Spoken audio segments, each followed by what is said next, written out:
है ना, ये एक ऐसा टॉपिक है, अगर आपको वर्ब समझ में आ जाता है, ठीक है, तो इंग्लिश ग्रामर का एक बहुत बड़ा हिस्सा आप जो है सीख जाते हैं, ठीक है। अगर आपको वर्ब समझ में नहीं आया तो फिर आपको कुछ भी समझ में नहीं आया, क्योंकि बिना वर्ब के कोई भी सेंटेंस बन ही नहीं सकता।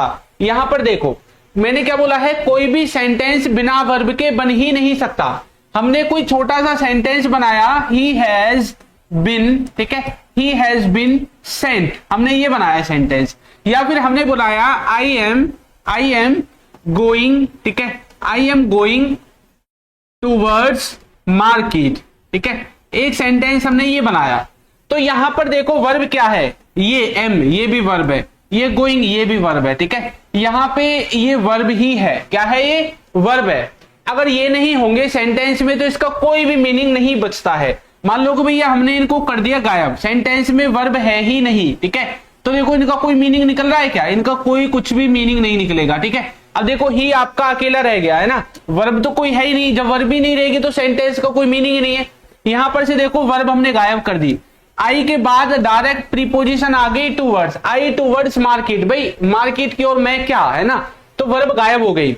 अगर वर्ब नहीं है, ये बात याद रखना कि कोई भी सेंटेंस जब आप बनाएंगे तो उसमें वर्ब होगी ही होगी, ठीक है, किसी भी सेंटेंस में वर्ब होती ही होती है।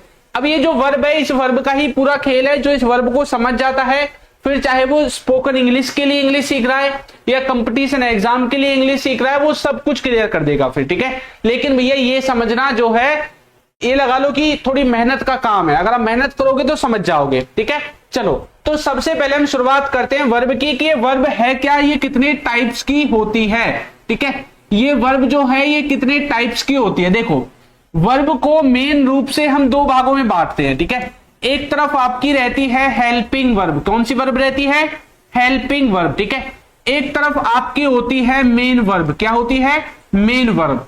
अब जो आपके एक्शन होते हैं, जो भी आप कार्य करते हैं, जिनकी भी आप वर्ब की फॉर्म से बनाते हैं, वर्ब की फॉर्म से जो भी आप बनाते हैं वो आपकी यहां से चलती है, ठीक है।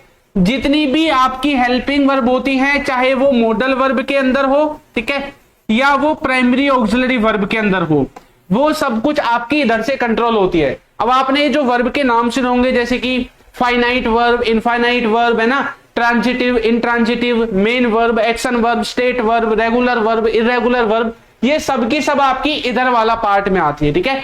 और जितने भी मॉडल वर्ब्स हैं, हेल्पिंग वर्ब्स हैं, वो आपकी इस वाले पार्ट में आती हैं। तो ये तो हो गया इनका थोड़ा सा ओवरव्यू। अब इनको बिल्कुल डिटेल में हम आज की क्लास में करेंगे, ठीक है। चलो तो यहां से जो चार्ट मैंने बनाया था उसी को थोड़ा खोल के यहां पे बताया गया है, ठीक है। जो चार्ट मैंने बनाया था उसी को थोड़ा सा खोल के यहां पर बताया गया है, ठीक है। देखो जो वर्ब है उसको दो भागों में बांटा, एक तरफ रखी गई हेल्पिंग वर्ब जिसको बोलते हैं सहायक क्रिया, एक तरफ रखी गई मेन वर्ब। मेन वर्ब को हिंदी में बोलते हैं मुख्य क्रिया, क्या बोलते हैं, मुख्य क्रिया, ठीक है। मेन वर्ब को बोलते हैं मुख्य क्रिया, हेल्पिंग वर्ब को बोलते हैं सहायक क्रिया। अब जो आपकी हेल्पिंग वर्ब है इसको दो भागों में हमने बांटा, एक तो वो जो आप मॉडल वर्ब पढ़ते हैं ये वाली मॉडल वर्ब में, एक आपको इसमें दिखेगा प्राइमरी ऑक्सिलरी वर्ब, ठीक है, यानी कि ऑक्सिलरी वर्ब के नाम से इनको जानते हैं। इधर वाली कौन सी है ये, और ये कौन सी है, मॉडल वर्ब के नाम से पता चल रहा है कि यहां पर मॉडल्स होंगे, है ना, जैसे कैन हो गया, मे हो गया, माइट हो गया, शुड हो गया, वुड हो गया, ये वाले मॉडल्स इधर होंगे। लेकिन मॉडल्स को भी फर्दर दो कैटेगरी में डिवाइड किया गया। एक तरफ लिखे गए सेमी मॉडल्स, क्या लिखे गए, सेमी मॉडल्स। सेमी मॉडल में आपके नीड, डेयर और यूज टू का इस्तेमाल होता है। एक तरफ आपके लिखे हुए हैं मेन मॉडल्स। ये मेन मॉडल्स कौन से हैं, जो मुख्य आपके मॉडल वर्ब होते हैं, कौन कौन से आते हैं इनमें, जैसे कि कैन हो गया, कुड हो गया, शुड हो गया, वुड हो गया, इनकी नॉर्मली जिनको आप इस्तेमाल करते हैं, इनको छोड़ करके जो भी बच गया वो सब इसी में आएंगे, ठीक है। अब मेन बात है ये ऑक्सिलरी वर्ब ये क्या है। देखो ये जो ऑक्सिलरी वर्ब है इसमें तीन चीजें लिखी हुई हैं, बी, डू और हैव।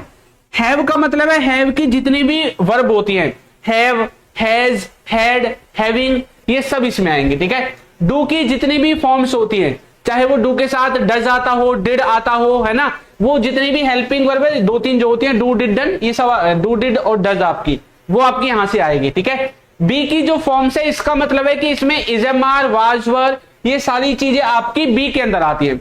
तो ये तो आपकी हेल्पिंग वर्ब हो गई। इधर वाले हिस्से को देखते हैं, थोड़ा ओवरव्यू लेते हैं, ठीक है, बाकी फिर इनको एग्जांपल की हेल्प से समझेंगे।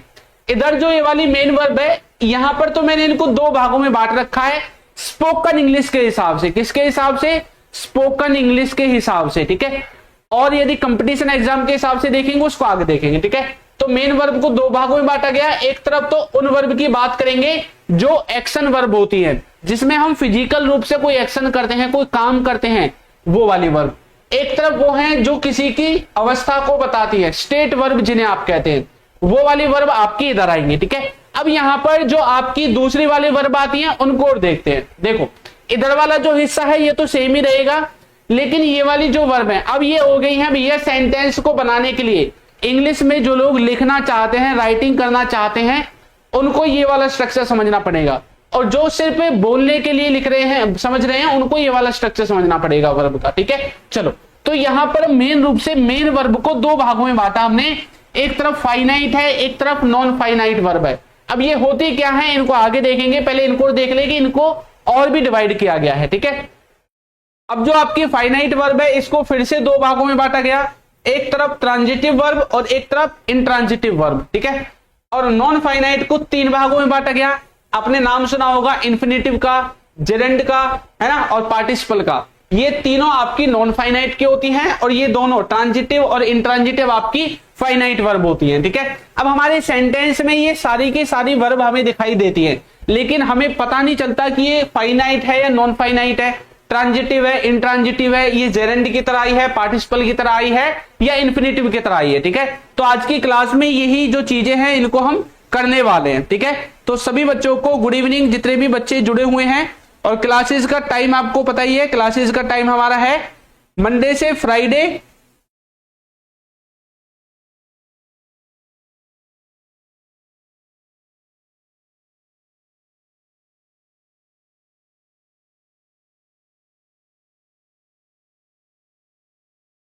ठीक है।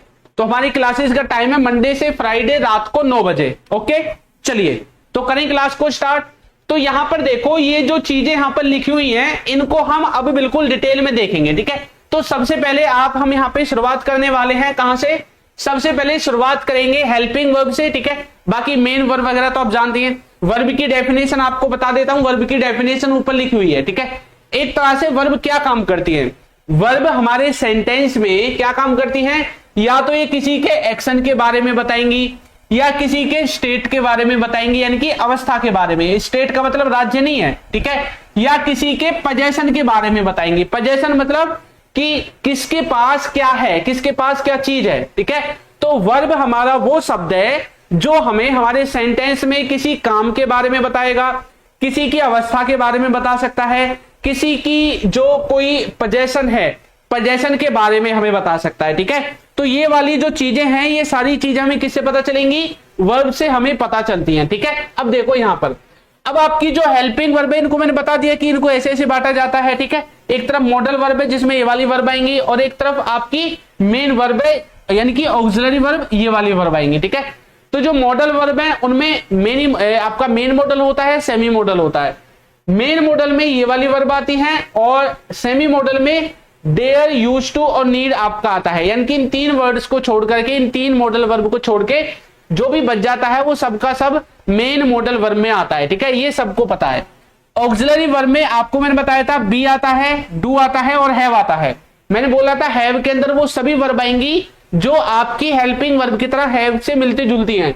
जैसे हैड हो गया, हैविंग हो गया, हैज हो गया या हैड हो गया, जो भी है सब इसमें आएंगे, ठीक है। डू में आपकी डिड आएगी, और आपका डज आएगा, और एक डू आएगा खुद, ठीक है। बी में आपका वाजवर आएगा, बिन आएगा, बीइंग आएगा, और इजएमआर आएगा। ये तो आप देखते होंगे ना, वाजवर भी दिखा है, बिन भी, बीइंग भी, ये सब बी की ही फॉर्म है। किसकी है? बी की फॉर्म है। डू की फॉर्म ये वाली है, और हैव की फॉर्म आपकी ये वाली है, ठीक है। तो इस तरह से हमारी जो ऑक्सिलरी वर्ब है इनको हमने बनाया है, इनको हम हेल्पिंग वर्ब की तरह इस्तेमाल करते हैं। किसकी तरह इस्तेमाल करते हैं? हेल्पिंग वर्ब की तरह इस्तेमाल करते हैं, ठीक है। चलो, अब यहां पर ये जो आपकी वर्ब यहां पर दिख रही है, ठीक है, इनको एग्जांपल की हेल्प से देखेंगे। देखो यहां पर जो आपकी ये जो हेल्पिंग वर्ब है, ऑक्सिलरी वर्ब, इनके बारे में तो आप जानते हैं भाई, is am are, was verb कहां पे यूज होता है ना, आपने देखा भी है, लेकिन इनका नाम पता कर लो। इनको हम हेल्पिंग वर्ब के अंदर प्राइमरी ऑक्सिलरी वर्ब में पढ़ते हैं। किस में पढ़ते हैं? प्राइमरी ऑक्सिलरी वर्ब में। ये जितनी भी यहां पर आपको दिख रही हैं, ये जितनी भी आपको यहां पर वर्ड्स दिख रहे हैं, ये जितने भी वर्ड्स हैं, इनको प्राइमरी ऑक्सिलरी वर्ब के नाम से हम जानते हैं। किसके नाम से? प्राइमरी ऑक्सिलरी वर्ब के नाम से जानते हैं। ठीक है, इसमें बी आता है, डू आता है और आपका हैव आता है। ठीक है, बी आता है, डू आता है, हैव।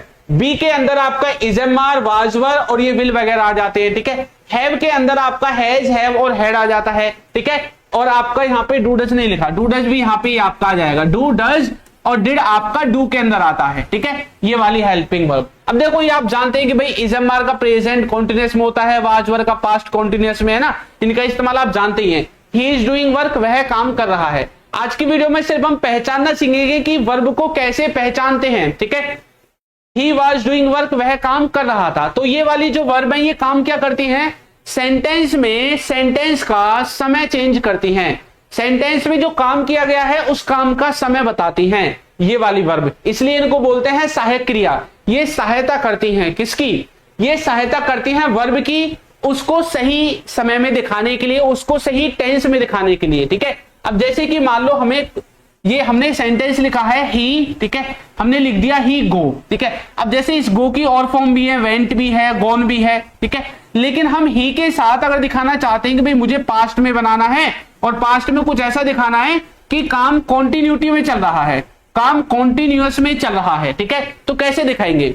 इसके लिए हमें क्या करना पड़ेगा? फिर हमें हेल्पिंग वर्ब की हेल्प लेनी पड़ेगी। किसकी हेल्प लेनी पड़ेगी? हेल्पिंग वर्ब की। ठीक है, भाई मुझे पास्ट में दिखाना है तो फिर मैं पास्ट वाली हेल्पिंग वर्ब के पास जाऊंगा और अपने सेंटेंस को पास्ट में बना दूंगा। ये अपने हिसाब से वर्ब को मॉडिफाई कर देगी कि भाई इसको आईएनजी वाली चाहिए और आगे ये अपने आप आ जाएगी तो वाज आ जाएगा, ही वाज गोइंग। इस तरह से आपकी हेल्पिंग वर्ब क्या करती हैं?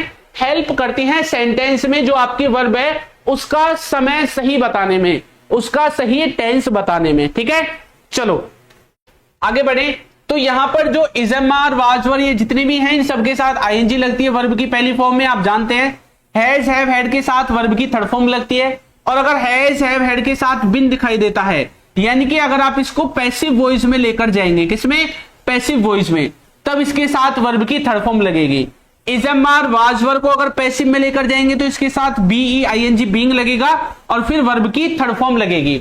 ये होता है आपकी हेल्पिंग वर्ब की छोटी सी डेफिनेशन। ठीक है, तो इस डेफिनेशन से आप इसको समझ सकते हैं। अब हम थोड़ा आगे बढ़ते हैं और अब हम देखेंगे मॉडल वर्ब के बारे में थोड़ा सा। ठीक है, मॉडल वर्ब हम क्यों पढ़ते हैं? मॉडल वर्ब हम क्यों पढ़ते हैं? मॉडल वर्ब हम पढ़ते हैं संभावना वाले जो सेंटेंसेस होते हैं, पॉसिबिलिटी वाले। ठीक है, जो सेंटेंसेस होते हैं जिनमें पॉसिबिलिटी शो करनी होती है किसी काम की, कि भाई हाँ ये काम हो भी सकता है, नहीं भी हो सकता है, ऐसा हो भी सकता है, ऐसा नहीं भी होगा, या शायद उसके पास कुछ होगा, यानी कि हमें पक्का नहीं पता होता। हम या तो मतलब अंदाजा लगाते हैं या फिर अपने हिसाब से बोलते हैं, पास्ट के एक्सपीरियंस से बोलते हैं। ऐसी चीज जगहों पर हमें मॉडल वर्ब की जरूरत पड़ेगी सेंटेंसेस को बनाने के लिए। ठीक है, किसकी जरूरत पड़ेगी? सेंटेंसेस को बनाने के लिए किसकी जरूरत पड़ेगी? मॉडल वर्ब की हमें जरूरत पड़ेगी। ठीक है, देखो यहां पर लिखा हुआ है he would be doing work. क्या लिखा हुआ है? He would be doing work. तो इसमें हमने मॉडल वर्ब लगाई है वुड बी। इसका मतलब क्या है? ये सेंटेंस किसी भी पक्के काम के बारे में नहीं बताएगा, ये जो भी बताएगा सिर्फ संभावना बताएगा किसी चीज की। ठीक है, अब जैसे लिखा हुआ है he would be doing work, इसका मतलब क्या है कि ये जो व्यक्ति है ये काम को कर रहा होगा, ऐसा हमें लगता है। मुझे पक्का नहीं पता है कि वो काम ही कर रहा है। अगर वो काम पक्का कर रहा है तो मैं सेंटेंस को टेंस के द्वारा नहीं बना दूंगा, मैं इस सेंटेंस को इज एम आर के द्वारा नहीं बना दूंगा, इसको विल बी के द्वारा नहीं बना दूंगा, अगर मुझे पक्का पता होगा तो, है ना। लेकिन मुझे पक्का नहीं पता तभी तो मैंने वुड लगाया है कि भाई वो कर रहा होगा, पढ़ रहा होगा, सो रहा होगा। अपने घर बैठे बैठे अंदाजा लगाते हो ना, यार वो वहां से निकल लिया होगा, है ना। तो आप ये जो अंदाजा लगा रहे हैं ना, ऐसे सेंटेंसेस सबके सब मॉडल वर्ब के द्वारा बनते हैं। किसके द्वारा बनते हैं? मॉडल वर्ब के द्वारा आपके सेंटेंसेस बनते हैं। ठीक है, तो यहां पे आपकी मॉडल वर्ब आपके मीनिंग के हिसाब से, आपके सेंस के हिसाब से सेंटेंस में इस्तेमाल होगी। अब यहां पर देखो सब में सब्जेक्ट क्या है आपका? सेम है। ठीक है, सब में आपका सब्जेक्ट क्या है? सेम है। सब में सब्जेक्ट सेम है, सब में आपकी वर्ब की फॉर्म सेम है और सब में आपका जो एक तरह से ऑब्जेक्ट है वो भी सेम है। लेकिन मॉडल वर्ब अलग अलग है। तो इसका मतलब क्या है कि इनका मीनिंग अलग अलग है ना। ये देखो एक ही काम को अलग अलग तरीकों से बताएंगी। इन सब में क्या है कि ये अलग अलग पॉसिबिलिटी शो करती हैं। जैसे वुड है, ठीक है, ये अपनी अलग पॉसिबिलिटी शो करेगा। मे है, इसकी अपनी अलग संभावना होगी सेंटेंस को बताने की। मस्ट है, इसकी अपनी अलग होगी। भाई मस्ट ऐसी चीजों के बारे में बताएगा जिनके बारे में आपको पक्का पता है, ठीक है। मे ऐसी चीजों के बारे में बताएगा जो आप पूरी तरह नहीं जानते, आप हाफ हाफ रहते हैं, भाई ऐसा हो भी सकता है, ऐसा नहीं भी होगा। वुड आपको ऐसी चीजों के बारे में बताएगा जो आप एक्सपीरियंस के हिसाब से बोल रहे हैं, यानी कि आप 90% के आसपास इसमें श्योरिटी को दिखा सकते हैं, ठीक है। तो ऐसी चीजों में हम मॉडल वर्ब का इस्तेमाल करेंगे। अब ये जो मॉडल वर्ब है इनके साथ मेन वर्ब की फॉर्म लगती है, ठीक है। देखो एक बात हमेशा याद रखना, जब भी आप सेंटेंस को बनाओगे वहां पर सेंटेंस दो तरह से बनेगा, ठीक है। कोई भी आप सेंटेंस बना रहे हैं, ठीक है, तो कोई भी सेंटेंस आप बना रहे हैं, सेंटेंस दो तरह से बन सकता है, ठीक है। या तो वो सेंटेंस वर्ब के साथ बनेगा, यानी कि कौन सी वर्ब, मेन वर्ब, ठीक है, या तो उसमें मेन वर्ब होगी, ठीक है, या फिर उसमें आपकी मेन वर्ब नहीं होगी, यानी कि वो विदाउट मेन वर्ब के बनेगा, विदाउट मेन वर्ब, ठीक है, यानी कि उसमें वर्ब नहीं होगी, या वो फिर ऐसे बनेगा।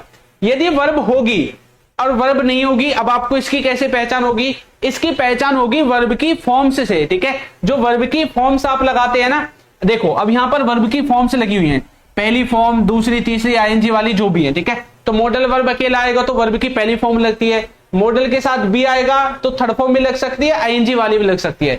यहां पर हमने आईएनजी लगाई है मॉडल वर्ब के साथ जब बी लगा हुआ था, ठीक है। मॉडल वर्ब के साथ हैव आएगा तो वर्ब की कौन सी फॉर्म लगती है, थर्ड फॉर्म लगती है। लेकिन ये क्या होता है, कई बार इनके बाद वर्ब की फॉर्म नहीं आती। जब इनके बाद वर्ब की फॉर्म नहीं आएगी, कुछ ना कुछ तो आएगा, तो वर्ब की फॉर्म के अलावा इनके पीछे यहां पर कोई नाउन आ सकता है। नाउन मतलब किसी चीज का नाम, अब या फिर किसी की मतलब किसी जगह का नाम आ सकता है, किसी वस्तु का नाम आ सकता है, किसी व्यक्ति का नाम आ सकता है, ठीक है। या फिर यहां पर आपको एडवर्ब, एडजेक्टिव, इस तरह से कुछ वर्ड्स आपको लास्ट में दिखाई दे सकते हैं आपके मॉडल वर्ब के बाद, ठीक है। चलो तो यहां तक सभी को क्लियर होना चाहिए, इसमें ऐसा कुछ भी नहीं है समझाने वाला, ठीक है। चलिए अब भैया बढ़ते हैं मेन कॉन्सेप्ट की तरफ। मेन मॉडल वर्ब, जो मेन वर्ब्स आपकी होती हैं वो वाली, मॉडल वर्ब वगैरह तो सब यूं ही है, मॉडल वर्ब और हेल्पिंग वर्ब, ये दोनों तो ऐसे कॉन्सेप्ट है, ये सबको आते हैं।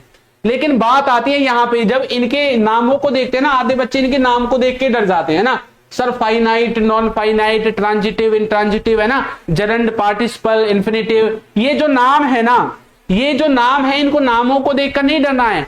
इनके जितने बड़े नाम है ना, उनसे बहुत ज्यादा छोटे काम है, ठीक है। तो इनको कामों को देखो, आपको नाम जो है 1 मिनट में याद हो जाएंगे। देखो ये जो फाइनाइट और नॉन फाइनाइट वर्ब है, क्या लिखा हुआ है, फाइनाइट वर्ब के बारे में क्या लिखा हुआ है, जब वर्ब, अब वर्ब कौन सी, कोई भी वर्ब हो, चाहे हेल्पिंग वर्ब हो या मेन वर्ब हो, एमवी का मतलब है मेन वर्ब, मॉडल वर्ब मत समझना। हेल्पिंग वर्ब के अंदर ही मॉडल वर्ब आ जाती है, क्योंकि हेल्पिंग वर्ब को ही 2 भागों में बांटा जाता है। ये है मेन वर्ब, ठीक है। जब वर्ब, चाहे वो हेल्पिंग वर्ब हो या मेन वर्ब हो, वाक्य में अपने टेंस या फिर सब्जेक्ट के अनुसार चेंज हो जाए, क्या हो जाए, टेंस या सब्जेक्ट के अनुसार चेंज हो जाए, ठीक है, तो उसको बोलते हैं फाइनाइट वर्ब। लेकिन जो वर्ब वही के वही बनी रहती हैं, जो चेंज नहीं होती हैं, ठीक है, जो वर्ब टेंस और सब्जेक्ट के अनुसार चेंज क्या नहीं होती हैं, चेंज नहीं होती हैं, ठीक है, उनको हम बोलते हैं नॉन फाइनाइट वर्ब। अब यहां पर देखो कुछ मैंने एग्जांपल्स लिख रखे हैं और यहां पे मैंने उनको रेड कलर से हाईलाइट कर रखा है, ठीक है। यहां पर लिखा हुआ है he wants to speak English. Hindi क्या है कि ये क्या बोलना चाहता है, इंग्लिश बोलना चाहता है, ठीक है। He wants to speak English, ये व्यक्ति जो है ये इंग्लिश बोलना चाहता है। इधर क्या लिखा हुआ है, they want to speak English, वे इंग्लिश बोलना चाहते हैं। इधर क्या लिखा हुआ है, he wanted to speak English, यानी कि ये जो है ये इंग्लिश बोलना चाहता था, ये पास्ट में चला गया, पास्ट इंडेफिनिट में, ठीक है। अब यहां पर एक चीज देखो, यहां पर तो आया था ही के साथ वांट, दे के साथ भी नहीं, ही के साथ आया था वांट्स, दे के साथ आया है वांट, और ही के साथ हो गया वांटेड। यानी कि ये जो रेड कलर में मैंने लिखा हुआ है ये चेंज हो रहा है। ये चेंज किसकी वजह से हो रहा है, या तो सब्जेक्ट की वजह से चेंज हो रहा है, सब्जेक्ट की वजह से भी पता चल रहा है, या फिर टेंस चेंज होने की वजह से भी चेंज हो रहा है। यानी कि ये जो वर्ब यहां पे लिखी हुई है ये इस रूल को फॉलो कर रही है। किस रूल को? इस वाले को।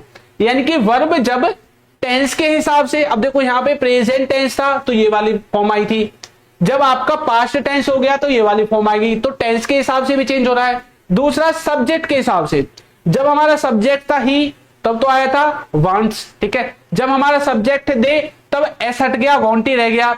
जब हमारा सब्जेक्ट ही है लेकिन पास्ट में अब ये वांटेड बन गया। यानी कि ये टेंस और सब्जेक्ट के अनुसार क्या हो रही है? चेंज हो रही है। तो ये जो वर्ड यहां पे लिखा हुआ है, ये जो वर्ब लिखी हुई है आपकी वांट, ठीक है, ये क्या है? आपकी फाइनाइट वर्ब है। क्या वर्ब है? फाइनाइट, जो कि सेंटेंस में चेंज हो रही है, ठीक है। जैसा माहौल मिलता है उसके हिसाब से अपने आप को ढाल रही है। ये तो हो जाएगी आपकी क्या? एक तरह से फाइनाइट वर्ब। लेकिन इसके आगे और देखो, स्पीक भी तो वर्ब है। कुछ भी काम हम करते हैं वो वर्ब ही होती है, ठीक है। तो स्पीक का मतलब होता है बोलना। क्या मतलब होता है? बोलना। देखो जब सेंटेंस में सब्जेक्ट आपका चेंज हुआ, ये तब भी स्पीक ही रही, है ना। और जब आपका टेंस चेंज हुआ तब भी स्पीक ही रही, ये चेंज नहीं हुई। मतलब ये जो स्पीक यहां पे लगी हुई है, ये आपकी क्या है? ये आपकी चेंज नहीं हुई है। तो ये हो जाएगी आपकी नॉन फाइनाइट। एक ही सेंटेंस में वर्ब आपकी दोनों तरह की मिल सकती है, फाइनाइट भी मिल सकती है, नॉन फाइनाइट भी मिल सकती है, ठीक है। तो ये बात आपको याद रखनी है। ओके, चलो आगे बढ़े। देखो इसके बाद नेक्स्ट सेंटेंस लिखा हुआ है ही लाइक्स रीडिंग स्टोरीज, ठीक है। और यहां पे लिखा हुआ है दे लाइक रीडिंग स्टोरीज। तो यहां पे लिखा हुआ है ही के साथ लगा है लाइक्स, यहां पे लिखा हुआ है दे के साथ लगा लाइक। अगर इसको पास्ट में लेके जाएंगे तो यहां पे लाइक में ईडीओ लग जाएगा, लाइक्ड बन जाएगा। तो यानी कि लाइक भी चेंज हो रहा है। अब लाइक चेंज हो रहा है तो ये कौन सी वर्ब हो जाएगी? लाइक चेंज हो रहा है तो फाइनाइट वर्ब हो जाएगी, ठीक है। लेकिन इसके आगे और लिखा हुआ है क्या? रीडिंग। इधर भी रीडिंग लिखा हुआ है, ये चेंज नहीं हुआ। तो ये वाली जो वर्ब है ये आपकी हो जाएगी कौन सी? नॉन फाइनाइट वर्ब हो जाएगी, ठीक है। तो फाइनाइट और नॉन फाइनाइट की यही डेफिनेशन है। अगर सेंटेंस में कोई भी वर्ब आपकी, अगर वो टेंस के अकॉर्डिंग या आपके सब्जेक्ट के चेंज होने के बाद अगर चेंज हो जाती है तो वो आपकी क्या हो जाएगी? आपकी फाइनाइट वर्ब हो जाएगी। और जो चेंज नहीं होती है वो आपकी कौन सी हो जाएगी? नॉन फाइनाइट वर्ब हो जाएगी, ठीक है। इस तरह से आप इसको समझ सकते हैं। तो सभी बच्चे वीडियो को लाइक भी जरूर कर देंगे, ठीक है, जिन्होंने वीडियो को लाइक नहीं किया है। चलो, तो थोड़ा सा आपको समझ में आया फाइनाइट और नॉन फाइनाइट क्या होती है। अब यहां पर एक चीज और देखो, यहां पर जो आपका सब्जेक्ट के तुरंत बाद जो वर्ब आपकी आ रही है ना, सब्जेक्ट के तुरंत बाद जो वर्ब आ रही है अक्सर वो ही चेंज हो रही है ना। सब्जेक्ट के तुरंत बाद जो आ रही है वो चेंज हो रही है ज्यादातर, लेकिन जो उनके बाद और आ रही है वो चेंज नहीं हो रही। अब यहाँ पे जो टू लगा के स्पीक लिखा हुआ है ना, और यहाँ पे रीडिंग, यानी कि ये भी तो वर्ब ही है ना, रीड भी तो वर्ब होती है। अब यहाँ पे एक वर्ब ये हो गई, एक ये हो गई, तो क्या ये भी वर्ब है? ये वर्ब नहीं है। इसको भी हम आगे पढ़ेंगे, जब हम पार्टिसिपल्स जेरेंड इनको पढ़ेंगे तब आपको ये आगे का जो स्ट्रक्चर है ये समझ में आएगा कि स्ट्रक्चर आया कहां से है, ठीक है। चलो इससे आगे हम देखते हैं जो आपकी और दो तरह की थी, ट्रांजिटिव और इंट्रांजिटिव। ये क्या होती है? देखो, ट्रांजिटिव वर्ब के आगे लिखा हुआ है कि transitive verb always takes object, यानी कि जो आपकी ट्रांजिटिव वर्ब होगी वो ऑब्जेक्ट लेंगी। कई कई आपके सेंटेंसेस ऐसे होते हैं जिनमें आपका ऑब्जेक्ट नहीं होता है ना, आपका वर्ब का ऑब्जेक्ट है। वो कैसे पता करते हैं हम? या तो हम उससे व्हाट के द्वारा सवाल पूछेंगे या whom के द्वारा, है ना, क्या या फिर किसको, है ना, क्या या फिर किसको, व्हाट या whom, इन दोनों से हम सवाल करते हैं वर्ब से, और जो भी जवाब आता है वही आपका ऑब्जेक्ट होता है। लेकिन कुछ आपकी ऐसी होती है, देखो मैंने लिखा ही ड्रिंक, या फिर मैं बोल सकता हूं ही कैन ड्रिंक मिल्क, ठीक है। मैंने क्या बोला? He can drink milk. और एक मैंने बोला he can go to school, ठीक है। अब यहां पर देखो आप ना ये चीज अब अच्छे से समझोगे। मैंने यहां पे बोला ही कैन ड्रिंक मिल्क, मतलब हिंदी क्या है? वह दूध पी सकता है, वह दूध पी सकता है। क्या बोला मैंने? वह दूध पी सकता है, ठीक है। और यहां पर मैंने बोला वह स्कूल जा सकता है, वह क्या कर सकता है? स्कूल जा सकता है। अब इसको थोड़ा डीपली समझो, ठीक है। देखो यहां पर जो सेंटेंस लिखा हुआ है इसमें वर्ब क्या है? ड्रिंक। ड्रिंक का मतलब ही तो होता है पीना, है ना।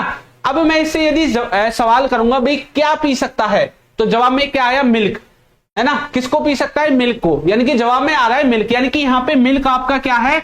ऑब्जेक्ट है। क्या है? ऑब्जेक्ट है ना। अब कई बार हमने सेंटेंस को बनाने का फॉर्मूला क्या सीखा है? सब्जेक्ट हो गया, फिर हेल्पिंग वर्ब हो गई, फिर वर्ब हो गई, फिर ऑब्जेक्ट हो गया, है ना। हम क्या बोलते हैं कि सर ही आपका सब्जेक्ट है, कैन आपकी हेल्पिंग वर्ब या मॉडल वर्ब है, गो आपका क्या है, वर्ब है, और लास्ट में ये जो ऑब्जेक्ट लिखा हुआ है ये हमारा स्कूल ऑब्जेक्ट है, यही तो बोलते हैं हम।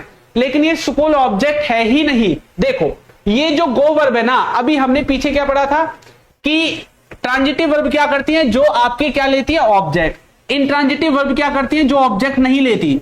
तो ये जो है ना गो आपकी इंट्रांजिटिव वर्ब है। क्या है, इंट्रांजिटिव वर्ब है, ये ऑब्जेक्ट लेगी ही नहीं। देखो हम इससे सवाल करेंगे कि भैया जाने का सवाल है कि वह स्कूल जा सकता है, तो जाने का सवाल करेंगे, कैसे सवाल करेंगे, व्हाट का सवाल करेंगे, क्या से, क्या जा सकता है।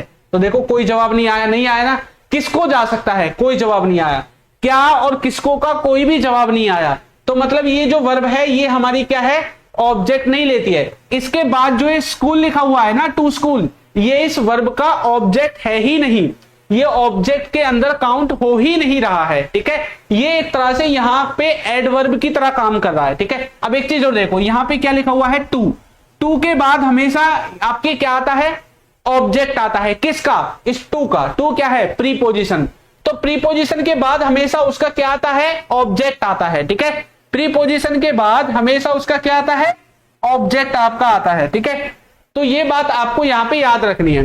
तो यहां पे कुछ समझ में आया कि ट्रांजिटिव वर्ब क्या करेंगी, ऑब्जेक्ट लेंगी। इंट्रांजिटिव वर्ब आपकी ऑब्जेक्ट नहीं लेंगी, ये ऑब्जेक्ट नहीं लेती हैं और ये वाली ऑब्जेक्ट लेती हैं। ठीक है, यहां पे देखो मैंने बोला है राहुल किल्ड हिम, यानी कि राहुल ने इसको क्या किया, मारा या फिर मार दिया, ऐसा भी बोल सकते हैं। ठीक है, अब यहां पे जो सेंटेंस लिखा हुआ है, किल्ड इसमें वर्ब है। मैंने बोला क्या मारा, क्या मारा, कोई जवाब नहीं आया। जैसे मैं बोलूंगा किसको मारा तो जवाब आएगा इसको, है ना, उसे। हिम, हिम का क्या है इसमें, उसे है। ठीक है, तो किसको मारा, उसे मारा, तो देखो जवाब आया। यानी कि किल्ड कैसी वर्ब है, जो ऑब्जेक्ट ले रही है, यानी कि ट्रांजिटिव वर्ब है।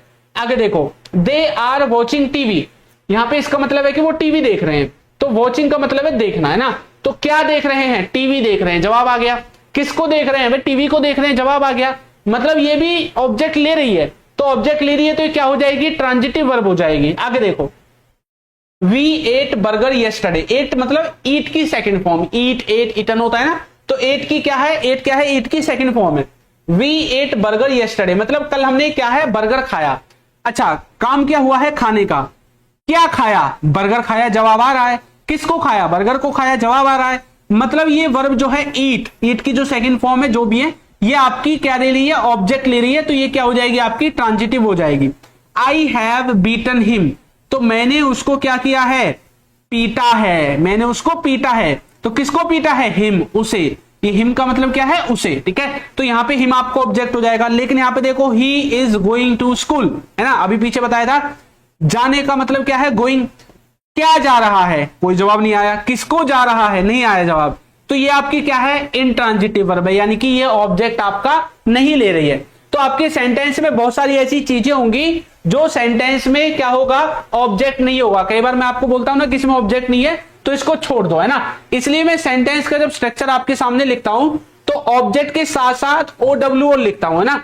OW मतलब अदर वर्ड्स, यानी कि अगर ऑब्जेक्ट नहीं है तो जो भी बचे हुए हैं वो आपके लास्ट में आ जाएंगे। ठीक है, तो इस तरह से आप सेंटेंस में ट्रांजिटिव और जो आपकी इंट्रांजिटिव वर्ब हैं उनको पहचानोगे, उनको समझोगे। ठीक है, अब हम यहां पर थोड़ा एडवांस पॉइंट की तरफ पढ़ते हैं कि इसमें एडवांस यदि हम सीखना चाहें तो क्या करते हैं। अच्छा, आपने पैसिव वॉइस पढ़ा होगा, लेकिन आपसे सभी सेंटेंसेस का पैसिव वॉइस नहीं बनता है ना। आपने ये चीज फील की होगी कि सेंटेंस सभी का आपका पैसिव वॉइस नहीं बन रहा है।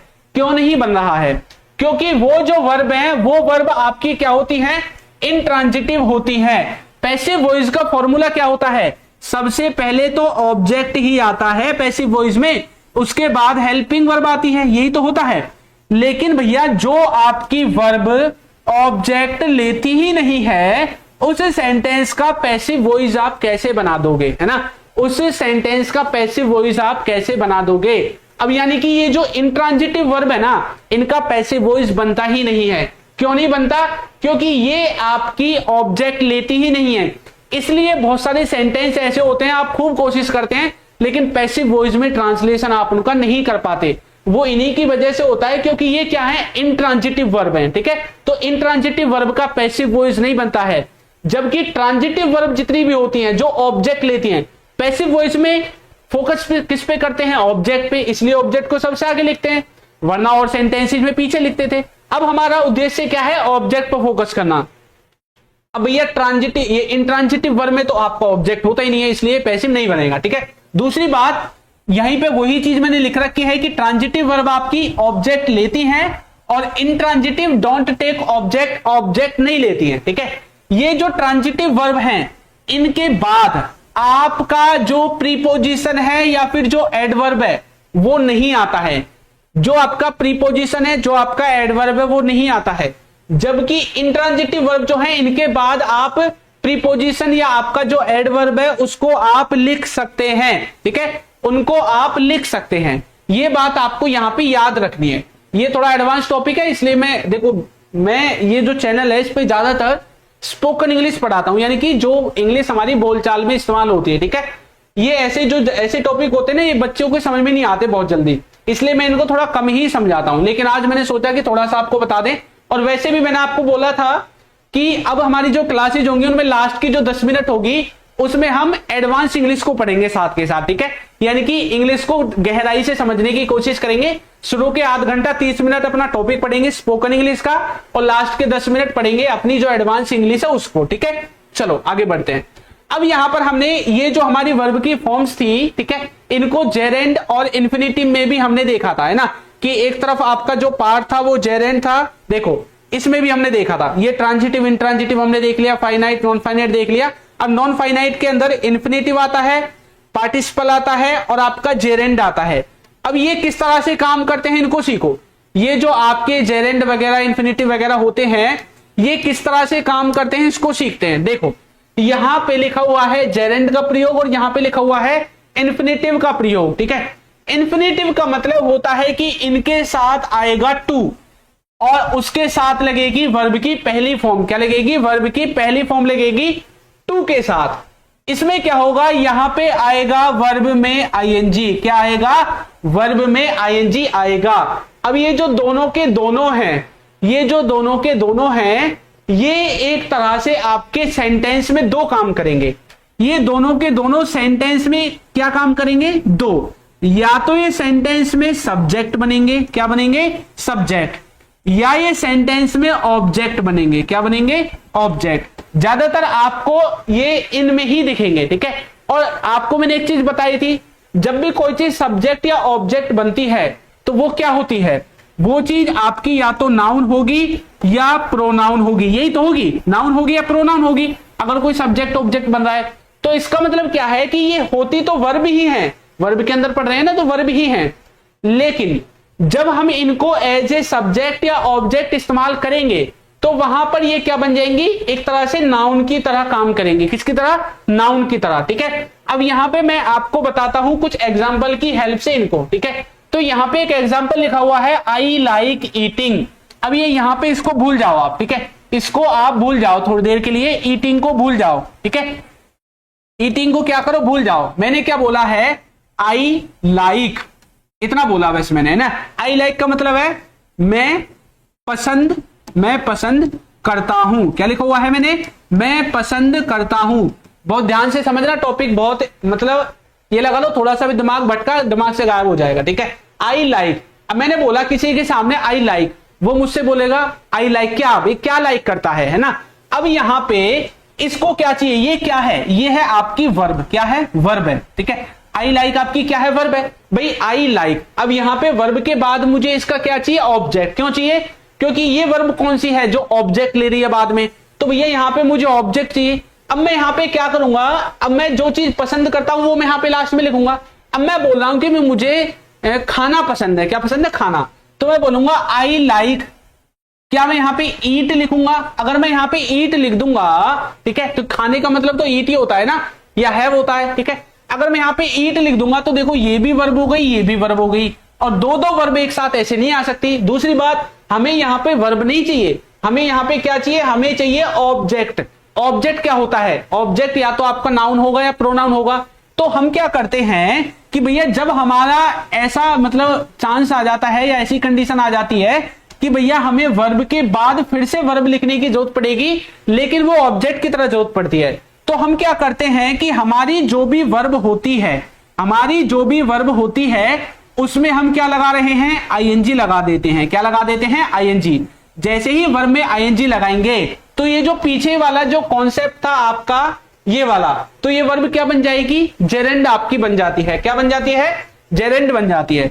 तो ये जो वर्ब है आपकी क्या बन जाएगी, जेरेंड बन जाएगी। ठीक है, जब भी हम इसमें आईएनजी लगाएंगे तो ये वर्ब आपकी जेरेंड बन जाएगी, और जब ये वर्ब जेरेंड बन जाएगी तो मतलब क्या होगा, ये किसकी तरह काम करेगी, नाउन की तरह काम करेगी, क्योंकि अब ये ऑब्जेक्ट बन के यहां पे जाएगी। तो यहां पे जो ईट लिखा हुआ है ना, अब इसकी जगह मैं क्या लिखूंगा, इसकी जगह मैं लिखूंगा ईटिंग। क्या लिखूंगा, ईटिंग। इसलिए ईटिंग आता है। समझ में आया ये कॉन्सेप्ट। आई लाइक ईटिंग, आपने बोला यार I like dancing, I like eating, I like watching movies, ऐसा आपने सुना होगा। ठीक है, चलो तो यहां पर तो हमने बना दिया आई लाइक ईटिंग। अब ये क्या होता है कि ये है तो वर्ब भी, बेशक हमने इसको यहां ऑब्जेक्ट की तरह इस्तेमाल कर दिया है नाउन बना के। ये जब ऑब्जेक्ट की तरह इस्तेमाल होगी नाउन बना के, फिर भी अपनी जो फीलिंग है इसकी, अपनी जो फीलिंग है, अपनी जो फितरत है उसको नहीं छोड़ती है। इसकी जो फितरत है वो क्या है, ऑब्जेक्ट लेने की, क्योंकि है तो वर्ब भी एक तरह से, बेशक आईएनजी लगा के हमने लगा दी। अब इसको भी ऑब्जेक्ट चाहिए, क्योंकि ये कौन सी वर्ब है जो ऑब्जेक्ट लेती है, बताओ कौन सी वर्ब मैंने आपको बताई थी जो ऑब्जेक्ट लेती है ना। ठीक है, तो आपको ट्रांजिटिव इंट्रांजिटिव में पढ़ाया था। ठीक है, तो ये क्या है, अब ये इसको भी चाहिए। अब मैंने बोला आई लाइक ईटिंग, भाई मुझे खाना पसंद है। अब बोलेगा भैया क्या खाना पसंद है, क्या। अब जैसे क्या बोला, मतलब ऑब्जेक्ट चाहिए, क्योंकि क्या के द्वारा ऑब्जेक्ट ही आता है, क्या और किसको के द्वारा ऑब्जेक्ट आता है, तो भैया इसको भी ऑब्जेक्ट चाहिए। तो क्या होता है, अब यहां पे इसका भी ऑब्जेक्ट हमें लिखना पड़ेगा। तो आई लाइक ईटिंग, अब ये क्या खाना पसंद है, तो यहां पे भैया मुझे खाना पसंद है मैंगो, या मैंगोज, जो भी आप बोलते हैं कुछ भी लिख सकते हैं। ठीक है, तो I like eating mangoes, I like eating burger, chow mein, जो भी आप लिखना चाहते हैं लिख सकते हैं। तो समझ में आया कॉन्सेप्ट। अब ये आपकी क्या है, अब ये मैं सोचना सर ये भी वर्ब है, ये भी वर्ब है ना। तो देखो इसका ऑब्जेक्ट ये है और इसका ऑब्जेक्ट ये है। ये वर्ब तो है लेकिन जेरेंड की तरह हमने इस्तेमाल की है, इसलिए ये यहाँ पे ऑब्जेक्ट का काम कर रही है। किसका काम कर रही है, ऑब्जेक्ट का। आपका ये वाला जो सेंटेंस है इसमें ये आपकी काम कर रही है। आया समझ में कॉन्सेप्ट। ठीक है, चलो आगे बढ़ते हैं। अब यहां पर ये जो जेरेंड है इसी के कुछ मैंने एग्जांपल्स लिखे हुए हैं, देखो। अब कई बार अभी हमने ऑब्जेक्ट की तरह देखा, अब ये सब्जेक्ट की तरह भी इस्तेमाल हो सकते हैं। देखो यहां पे लिखेगा टहलना स्वास्थ्य के लिए लाभदायक है, यानी कि अच्छा है। तो क्या लिखा हुआ है, walking is a good for health. लेकिन वॉक करना तो भैया वर्ब होती है, वर्ब में तो लगाते हैं आईएनजी, तो ये वर्ब है। लेकिन यहां पे देखो इसके बाद क्या आया हुआ है, सब्जेक्ट, ये आपकी हेल्पिंग वर्ब आई हुई है। हेल्पिंग वर्ब जब तक सब्जेक्ट नहीं होगा नहीं आएगी, वर्ब तब तक नहीं आएगी जब तक सब्जेक्ट नहीं आएगा। तो यानी कि ये जो वॉकिंग है ये सब्जेक्ट की तरह इस्तेमाल किया गया है, इसकी ही वर्ब है is. Walking is good for health.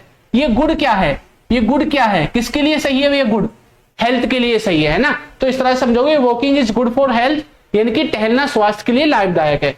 आगे लिखा हुआ है धूम्रपान करना स्वास्थ्य के लिए हानिकारक है। आपने गाड़ी में जो बस होती है, ट्रक होते हैं, है ना, आपने देखा होगा वहां पे लिखा होता है स्मोकिंग इज, यहाँ पे इंजीरियस मैंने लिख दिया है, वहां पे डेंजरस लिखा होता है। ठीक है, तो डेंजरस या इंजीरियस टू हेल्थ, यानी कि स्मोकिंग क्या है, हेल्थ के लिए नुकसानदायक है।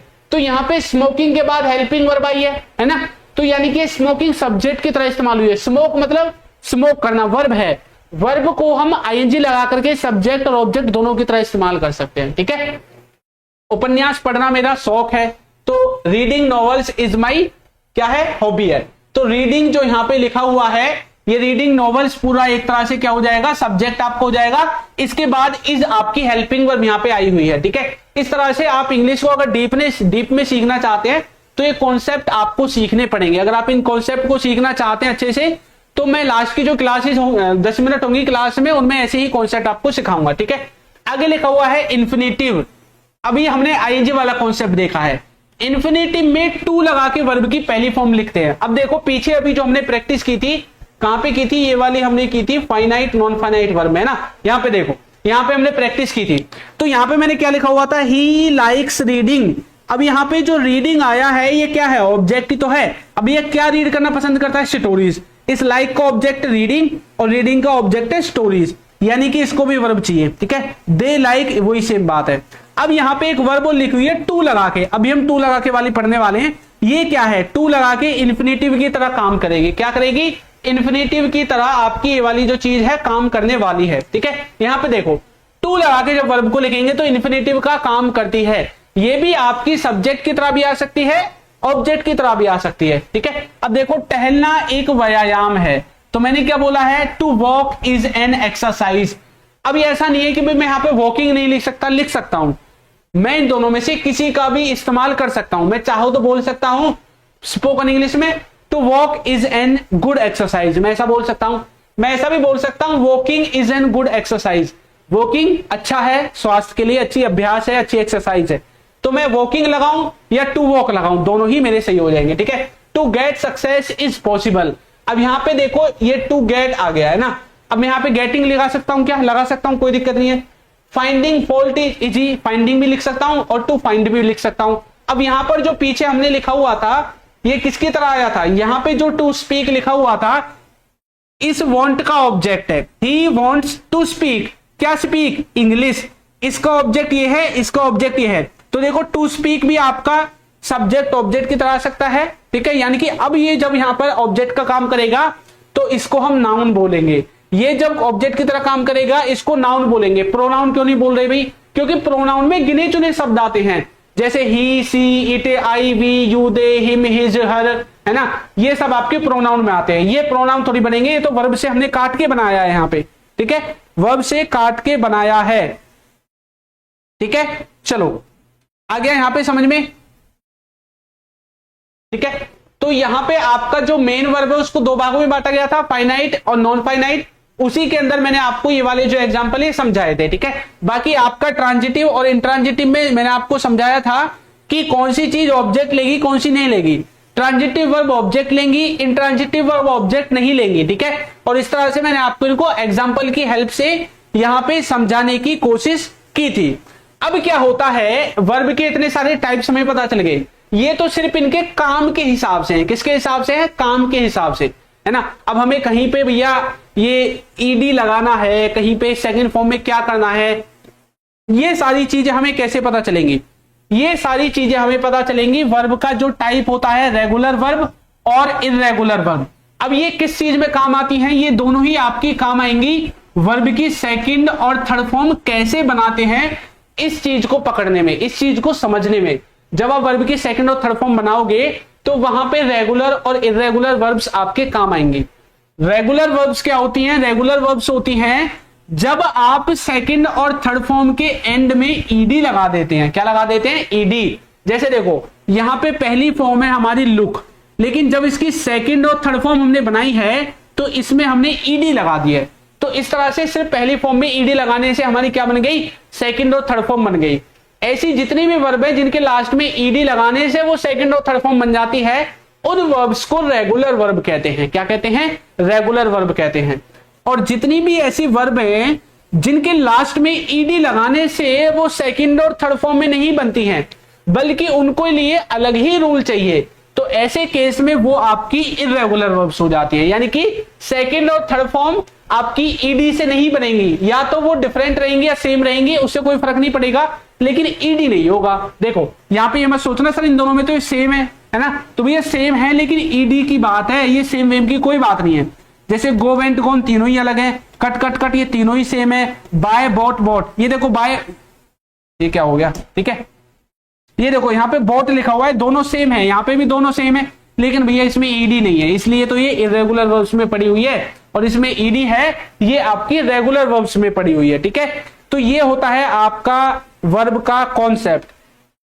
समझ में आया क्या चीज पढ़ रहे हैं हम यहाँ पे। ठीक है, तो वर्ब को आप इस तरह से समझ सकते हैं, वर्ब को आप इस तरह से पढ़ सकते हैं। ठीक है, चलो मैं आपके लिए दो एग्जांपल्स देता हूं और इनमें देखना आपको क्या चीज क्या लिख रही है। ठीक है, पहला सेंटेंस है ही, ठीक है, पहला सेंटेंस है ही हैज, ठीक है, he has gone, he has gone to, ठीक है, या फिर हम बोल सकते हैं ही हैज गॉन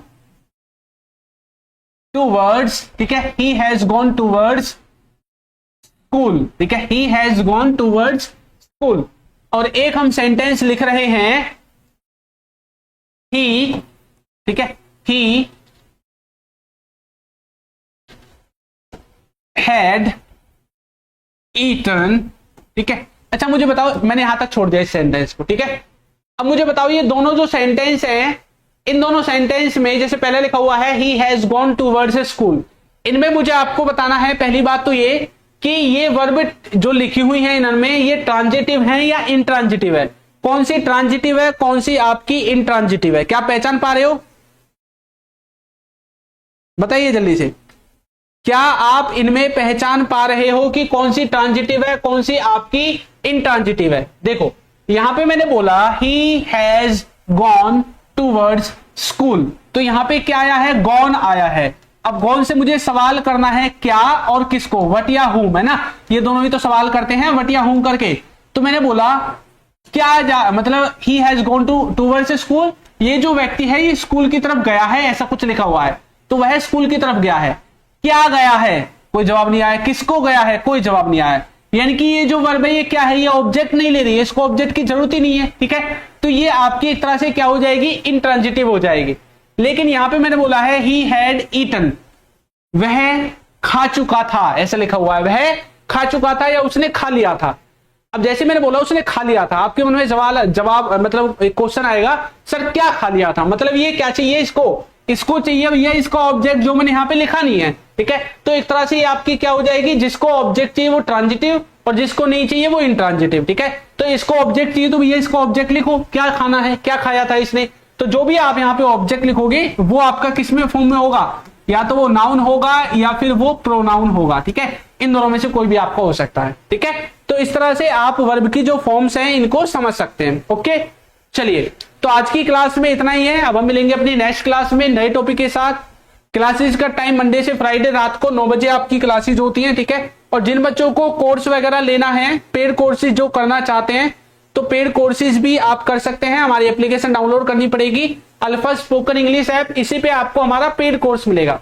फ्री क्लासेज आपकी यूट्यूब पे चलती है मंडे से फ्राइडे रात को 9 बजे। और जिन बच्चों को पीडीएफ नोट चाहिए तो वीडियो के नीचे आपको दिख रहे होंगे, वहां से जाकर आप पीडीएफ नोट्स को बाय कर सकते हैं, ठीक है। चलिए आज की क्लास में इतना ही, मिलेंगे नई क्लास में नए टॉपिक के साथ।